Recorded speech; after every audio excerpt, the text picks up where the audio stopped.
तो हेलो मेरे प्यारे बच्चों, आप सभी को स्वागत है। एक्सरसाइज 3.4 का हम लोग क्वेश्चन को सॉल्व करते हैं। यह मैट्रिक परीक्षा 2027 के लिए हम लोग पढ़ रहे हैं इस क्वेश्चन को।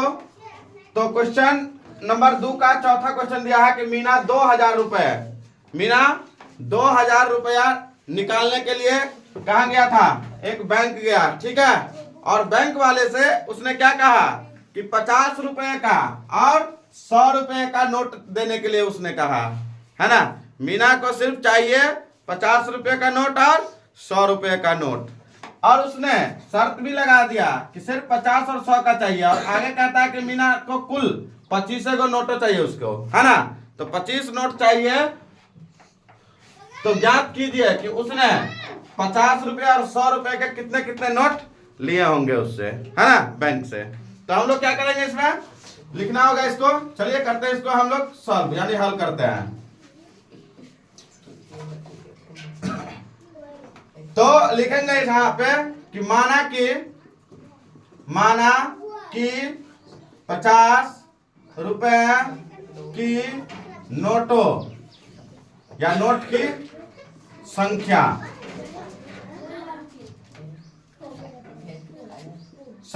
बराबर नोट की संख्या बराबर कितना? x, और 100 रुपए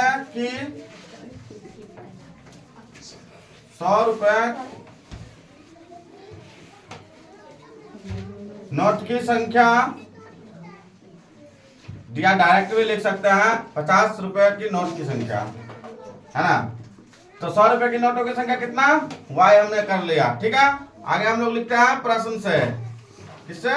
प्रश्न से जो कहा हम लोग उसको लिखते हैं। तो यहाँ कहा था कि मीना ने कितना रुपया? 2000 रुपया निकालने के लिए एक बैंक गई थी। कितना रुपया? 2000 रुपया निकालने के लिए उसने खजांची से 50 रुपया तथा 100 रुपये का नोट देने के लिए कहा, है ना। तो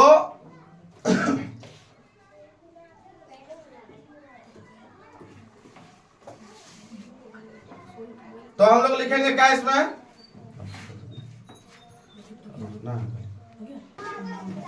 तो प्रश्न में दिया हुआ था कि 2000 रुपया निकालने के लिए हमको जो है 50 रुपया और 100 रुपए की नोटों की संख्या को लेना है। तो x जो है ये हमारा जो है 2000 रुपया निकालने के लिए हम लोग क्या लिखेंगे यहाँ पे? तब लिखेंगे यहाँ पे प्रश्न से। तो प्रश्न से हमें क्या करा कि 50 रुपया और 100 रुपया की नोट हमको देने के लिए उसको कहा कि किस रूप में? 2000 रुपया जो निकालेंगे उसमें कितने कितने रुपए की नोट की संख्या? 50 रुपए की और 100 रुपए की होनी चाहिए। तो हम जो है 50 रुपए की नोटों की संख्या को x लिखे हैं, तो इसमें 50x प्लस 100 रुपए की नोटों की संख्या में y लिखे हैं, तो हम लोग 100y। अब बराबर में कितना रुपया चाहिए हमको? 2000 रुपया चाहिए कुल, ठीक है। अब देखो इसमें करना क्या है? 50 को कॉमन ले लो, दोनों में 50 है तो, है ना। यहाँ बचेगा x प्लस 50 दूना 100 तो 2y बराबर इधर कितना हो गया? 2000। अब 50 से इसको काट देंगे, कितना मरतबे कटेगा जी? 5 चौका 20, यानी कि 4 0 40 मरतबे, ठीक है। तो हमारा इसलिए हमारा जो समीकरण आ गया, तो x प्लस 2y बराबर में 40, समीकरण फर्स्ट। चलो पुनः प्रश्न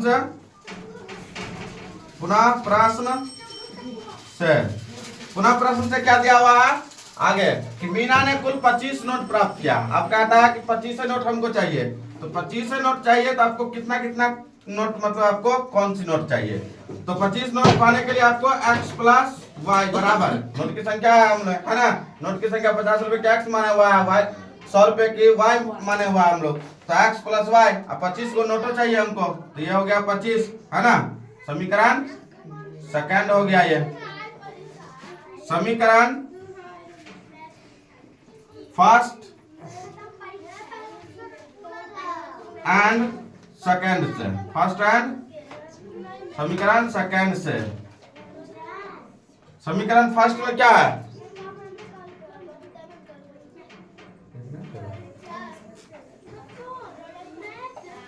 तो समीकरण फर्स्ट में है x प्लस 2y बराबर में 40, है ना। और उसके बाद जो है इधर हो गया x प्लस y बराबर 25। ठीक है, अब देखो इसमें इसको हम लोग क्या करेंगे, यहां साइन परिवर्तन करेंगे तो माइनस, ये माइनस और ये माइनस। ठीक है, तो x से x ये कैंसिल हो गया, तो देखो 2y में से एक y घट गया, तो कितना बचेगा हमें, तो ये हमें बचेगा y। तो हम लोग लिखेंगे 2y में से एक y घट गया, तो y बराबर, और देखो 40 में से 25 को घटाना है, तो 10 में से 5 घटाना है तो 5, और 3 में से 2 गया तो 1, है ना। तो ये हमारे पास y का वैल्यू आ गया।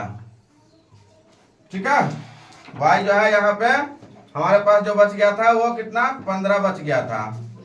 ठीक है, और इधर y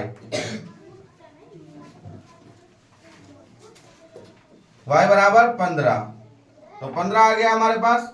और उसके बाद हम लोग समीकरण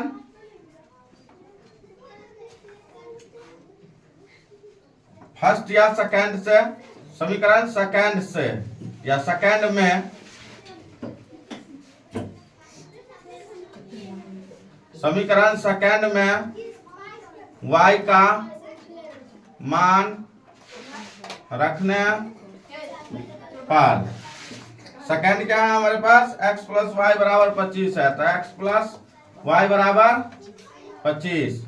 x का वैल्यू नहीं पता है, y का वैल्यू हमें कितना पता है, 15 बराबर में 25, या x बराबर 25 माइनस 15, इसीलिए x का वैल्यू कितना हो गया हमारे पास 10। 25 में से 15 गया तो 10,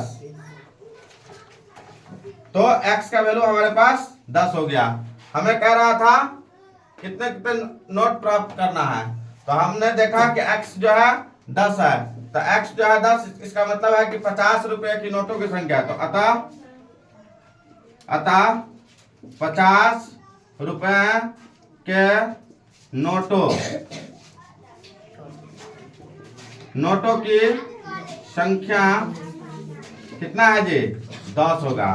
ठीक है, और 100 रुपए की नोटों की संख्या, 100 रुपए के